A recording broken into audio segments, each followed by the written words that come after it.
இன்னைக்கு ஆட்டம் துவங்கி 12வது ஓவர்லேயே இங்கிலாந்து அணி அவங்களுக்கு விழுந்த ரொம்ப பெரிய அடி 98 ரன்ல சுப்மன் கில் அவர் இருக்கிறப்ப அவரை அவுட் பண்ணுறதுக்காக இங்கிலாந்து அணி அவங்க பண்ண ரொம்ப மோசமான எச்ச வேலை இது அப்படின்னே சொல்லலாம்.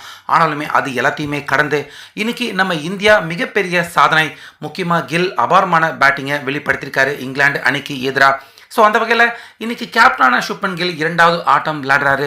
ஆனாலுமே இன்றைக்கும் அவர் டாஸ் தோத்துட்டாரு.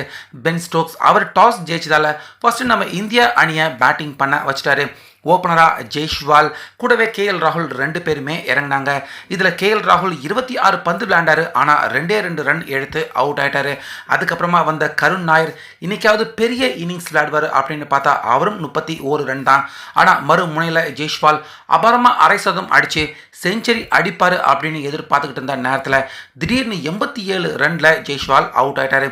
ஆனாலுமே மறுமுனையில் கேப்டனான சுப்மன் கில் ரொம்ப பொறுப்பாகவும் நிதானமாகவும் விளையாண்டார். அவர் கூட பார்ட்னர்ஷிப் போட்ட ரிஷப் பண்ட் கடந்த 2 இன்னிங்ஸில் இங்கிலாந்து அணிக்கு எதிராக செஞ்சுரி அடித்தார். இன்றைக்கும் ஒரு பெரிய ஸ்கோர் அடிப்பார் அப்படின்னு பார்த்தா 25 ரன்னுக்கே ரிஷப் பண்ட் அவுட் ஆகிட்டார். ஸோ அவரை தொடர்ந்து வந்த நிதிஷ் ரெட்டி, இந்த மேட்ச்சில் நிதிஷ் ரெட்டி அவருக்கு வாய்ப்பு தரப்பட்டிருந்தது. ஆனால் 1 ரன் மட்டுமே எடுத்து க்ளீன் பவுல்டு ஆகிட்டார். ஸோ அதுக்கப்புறமா தான் பார்த்தீங்கன்னா ரவீந்திர ஜடேஜா, கில் ரெண்டு பேருமே சூப்பராக பார்ட்னர்ஷிப் போட்டாங்க.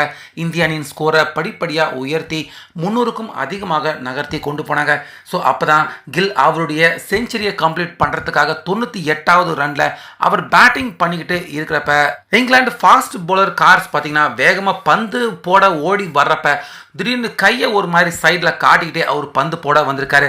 ஸோ அந்த ஒரு நொடி அவருடைய கான்சன்ட்ரேஷனை கில் அவர் இழந்ததால், அதாவது கில் அவருடைய கான்சன்ட்ரேஷனை இழக்க வச்சு அவுட் பண்ணுறது தான் கார்ஸ் அவருடைய திட்டமாக இருந்திருக்கு. ஆனால் அந்த ஒரு நொடி உஷாரான கில் உடனே அந்த பாலை ஃபேஸ் பண்ணாமல் உடனே அவர் நகர்ந்து பக்கத்தில் போயிட்டாரு கில். ஸோ அந்த பால் போடுறதுக்கு முன்னாடி பென் ஸ்டோக்ஸ் வந்து பார்த்தீங்கன்னா கார்ஸ் அவர்கிட்ட ஒரு சில வார்த்தைகள் பேசிட்டு போனார் அப்படிங்கிறது குறிப்பிடத்தக்கது. ஸோ இதை பார்த்த கில் பார்த்தீங்கன்னா அவர் கோபமாக கார்ஸை பார்த்தது மட்டும் இல்லாமல் பென் ஸ்டோக்ஸ் அவரையும் முறைச்சி பார்த்து, அதாவது செஞ்சுரி அடிக்கக்கூடாது அப்படின்னு கில்லை அவுட் பண்ணுறதுக்காக இந்த மோசமான வேலையில் இங்கிலாந்து ஈடுபட்டிருக்காங்க. ஆனால் உஷாரான கில் அந்த பாலை அவர் விளையாடாமல் பக்கத்தில் நகர்ந்து போயிட்டாரு. அதுக்கப்புறமா அந்த செஞ்சுரியும் கம்ப்ளீட் பண்ணி இன்னைக்கு ஆட்டம் முடிகிறப்ப நம்ம இந்திய அணி 310 ரன்கள் எடுத்திருக்காங்க. ஸ்ட்ரைக்கில் கில், ஜடேஜா ரெண்டு பேருமே இருக்காங்க. இன்னும் அடுத்ததாக வாஷிங்டன் சுந்தர் அவரும் வர இருக்காரு. இந்த மேட்ச்சில் வாஷிங்டன் சுந்தர் அவருக்கும் வாய்ப்பு தரப்பட்டிருந்தது. ஆனால் ஜஸ்பிரீத் பும்ரா அவர் தான் விளையாடல.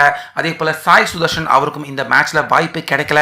ஸோ ஓவராலாக முதல் நாள் ஆட்டம் முடிகிறப்ப நம்ம இந்திய அணி 310 எடுத்து கில் அவர் செஞ்சுரி அடிச்சு அபாரமா ஸ்ட்ரைக்ல நின்றுட்டு இருக்காரு.